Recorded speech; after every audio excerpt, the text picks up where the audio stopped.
The Love Ran Red tour stopped at the Ralston Arena Sunday night, featuring Grammy Award winner Chris Tomlin. The tour is inspired by his 10th studio album of the same name, and he's already working on album number 11. He won a Grammy back in 2012 for Best Contemporary Christian Music Artist with his record, And If Our God Is For Us. In 2013, when he released Burning Lights, it became only the 4th Christian album ever to debut at number 1 on the Billboard 200. I caught up with Chris Tomlin at the Ralston Arena. Hey everybody, Dustin Dales here, very excited. I've got a very special guest this week. He's coming to the Ralston Arena. In fact, he was here Sunday, October 11th. And if you haven't had a chance to catch him live, I know one of my coworkers here, they've seen him live, and he puts on a great show. And I'm looking forward to his show tonight. But please welcome Grammy Award-winning artist Chris Tomlin. Thank you so much. Good to be in the Omaha area and Ralston and the surrounding area. It's awesome to be here. Thank you so much. Have you been to Omaha before? Yes, we've been to Omaha several times over the last, I've been touring for 15, 16 years, so we've been to Omaha several times. How do you like it? Oh, it's great, just right in the heartland of the country. The people are so nice and welcoming, and so that's always good. You know, you always get a different feel of people, and the people here are wonderful, so that's what it's about for us. Obviously playing music, it's about the people and the audience, and so it's good to be here. Is there something you try to do every time you go to a new town? Is there any kind of like some way to get to know the town? Is there anything you do? I go out for lunch usually somewhere, you know, try to find a little lunch spot around, but I stick to like the things I know. Yeah. I'm really done with all the Yelp, these recommendations, because it's just never works for me. Yeah. So I kind of stick to the things I know. If the townhouse something I know, that's what I go for. There you go. I got to have my comforts on the road, you know. Don't like to change things up, huh? No, it's like that's the one thing that everything's different, you know, during the day, different cities. So that's the one thing that can kind of stay the same. I gotcha. Now your new tour, Love Ran Red. Mm-hmm. How's that going for you? Awesome. This is this fall leg is a continuation of what we did in the spring, and so it's been a year of touring this new album, and for us when we're touring an album, it's still a part of.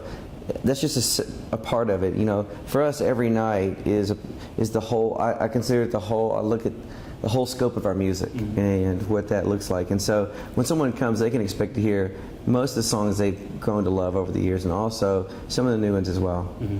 Do you like to integrate a lot of covers in your shows? No, I stick to having, you know, 15, 16 years of music. It's hard to, you know, it's hard to get all the songs I have in a night that people want to hear. So adding other covers really don't have time for, really. Mm-hmm. Now the year's almost over. How many more dates do you have left? Yeah, we have about 20 nights on this tour in 20 cities to go, and then I'm doing a Christmas tour in December for about 9-10 nights.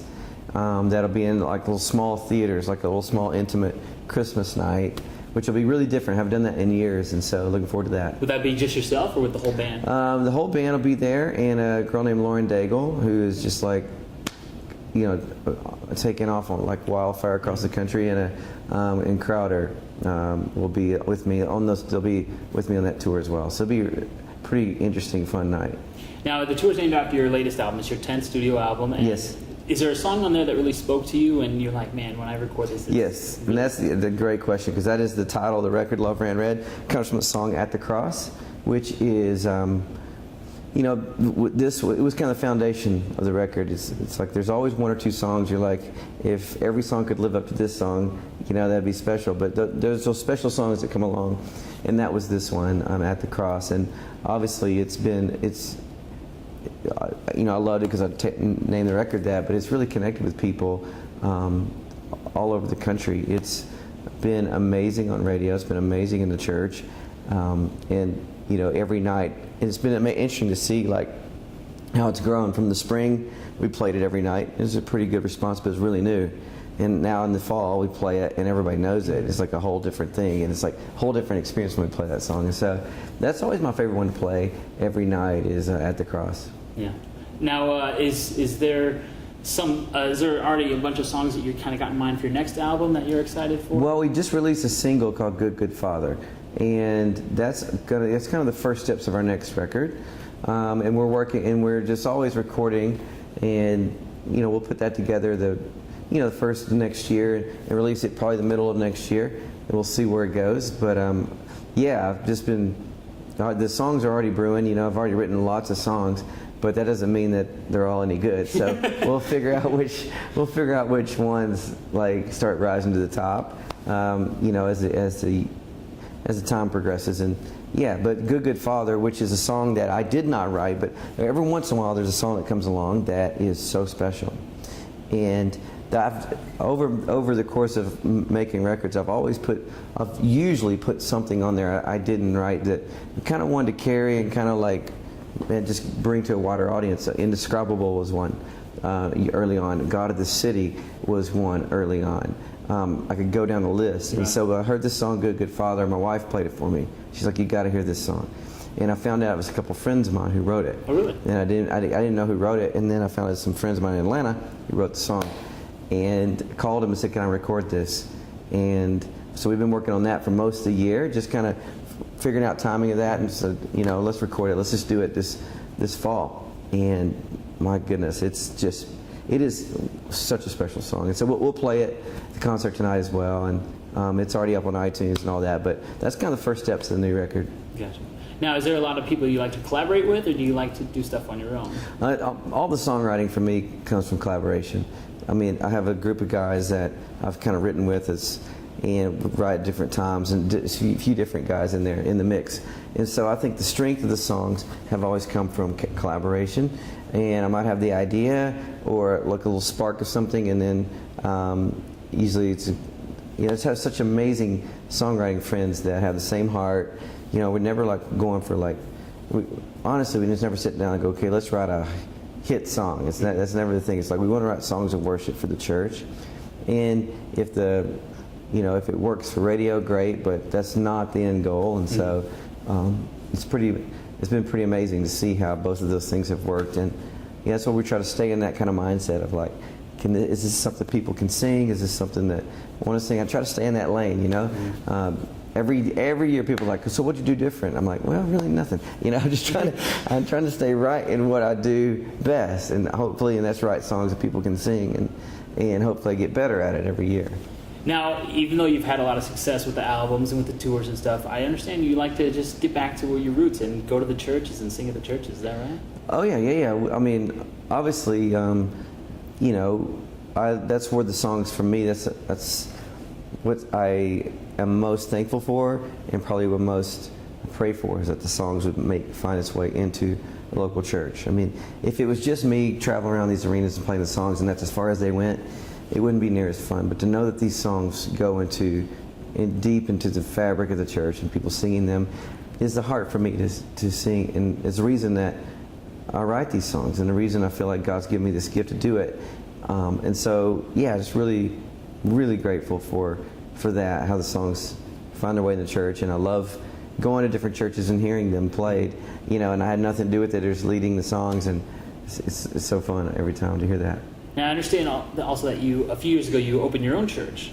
What was that like? Well, I wouldn't say open my own church, but I've been a part of church for a while. I've been leading for 17 years. I led in Texas at a church, and then I helped plant another church in Austin, Texas, and then I helped this church plant in Atlanta as well, Atlanta, Georgia.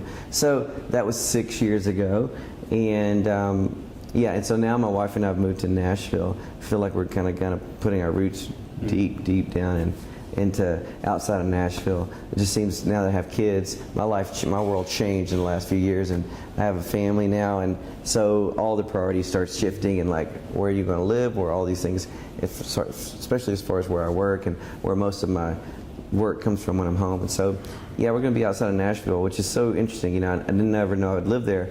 I never knew I'd leave Texas, but I did. And so but I love the church. I love writing songs for the church, and being a part of planning these last few churches has been something that I look back with great just great joy. It's like, wow, man, this is incredible to be able to, this starts out of nothing, and look at these people coming to these churches. Amazing. What was your motivating factor behind getting your own Excuse me. Those churches? No worries. What was your motivating factor? Allergies like crazy for me. I don't know what's up. motivating. What was your motivating factor with getting those churches and getting behind them and really? Well, it's just it's teaming with friends who are in ministry and using the gifts God's given me in the music to help them with their, with plant. Oh man! Good, yeah. Edit. You gotta watch out. Sometimes Edit. Nebraska. What's up with Nebraska, man? So it's just helping my friends, being a part of a team together, and because the church, to me, that's where it all boils down to. The church is God's. It's His idea. Mm-hmm. It's His plan for the world of people to gather together.